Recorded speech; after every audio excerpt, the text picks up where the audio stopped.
దుర్యోధనుడు కోపంతో ఇలా అన్నాడు. విదురుడు ఎవరి పక్షాన మాట్లాడతాడో మనకు తెలియదా? జూదంలో పాండవుల్ని మోసం చేసి ఓడిస్తామంటే అతను ఒప్పుకుంటాడా? నువ్వు ఈ పథకాన్ని ఆమోదించకపోతే నేను బ్రతకను, ఆత్మహత్య చేసుకుంటాను. అయినా విదురుడేం చెప్తాడు? నువ్వేమడిగినా ధర్మశాస్త్రాలు చూస్తాడు. అతను చదివిన ధర్మశాస్త్రాలను నువ్వు చదివావు, అందుచేత అతను ఏం చెప్తాడో దానికి తల ఊపుతావు. మనకేది మేలు ఆలోచించవు. ఎంతసేపు వంట చేసినా వండినా ఆ పదార్థం యొక్క రుచి అందులో తిరిగే గరిటకి తెలియదు. అలాగే ఎప్పుడూ శాస్త్రాలు చదువుకుంటూ కూర్చునేవాడికి వాటిలోని రహస్యాలు తెలియవు.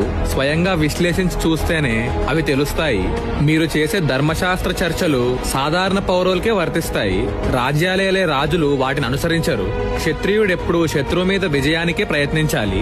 అందుకే ఎంచుకున్న పద్ధతి ధర్మమైన అధర్మమైన విజయం సాధించడమే లక్ష్యంగా ఉండాలి అని అన్నాడు. ధృతరాష్ట్రుడికి కొడుకు చెప్పిన మాటలన్నీ నచ్చాయి, కానీ తొందరపడాలనుకోలేదు. సో ఇలా అన్నాడు. పాండవులు హస్తినాపురం వదిలి వెళ్లిపోయారు. ఇప్పుడు మనకు కావాల్సిన రాజ్యాధికారం పూర్తిగా మన చేతిలో ఉంది. నువ్వు ఏ యుద్ధం చేయకపోయినా అనేక తరాలు తిన్నా తరగనంత సంపద పాండురాజు సంపాదించి పెట్టాడు. అదంతా మన ఆధీనంలోనే ఉంది. నీకు యజ్ఞాలు చేయాలనుంటే చెయ్యి, దానాలు చేయాలనుంటే చెయ్యి. ఎవరినీ లెక్క చేయకుండా నీకు నచ్చినన్ని స్త్రీలతో తిరుగు, తృప్తి పొంది మనశ్శాంతితో జీవించు. అంతేగాని పాండవుల జోలికి వెళ్లకు. వాళ్ళు నీకు సోదరులు, శత్రువులు కాదు. సోదరులు సక్సెస్ఫుల్ అయితే మనమే సక్సెస్ఫుల్ అయినంత సంతోషించడం ఉత్తముడి లక్షణం. పాండవుల సంపద కాజేయాల్సిన అవసరం నీకు లేదు. నమ్మించి మోసం చేసి కాజేయాల్సినంత అవసరం అసలు లేదు అని అన్నాడు. దుర్యోధనుడు ఈ వాదనని ఇక్కడితో ముగించేయాలని అనుకున్నాడు. తన మాట కాదనలేకుండా తండ్రిని ఇరకాటంలో పెట్టి సాధించాలని అనుకున్నాడు. అప్పుడు ఇలా అన్నాడు. రాజా, ఒక పడవని ఇంకో పడవ కట్టేస్తే ఆ రెండో పడవ ఫస్ట్ పడవ ఏ డైరెక్షన్ లో వెళ్తుందో దాన్నే ఫాలో అవుతుంది. దానికి స్వతంత్రం ఉండదు. అలాగే నీ నోటి నుంచి ఎప్పుడు విదురుడు ఉపదేశమే వస్తుంది. మాకు మంచి కోరే మాటలేమీ రావట్లేదు. ఈ లోకంలో ఎవడి నుదుటి మీద వీడు నీ శత్రువు, వీడు నీ మిత్రుడు అని రాసి ఉండదు.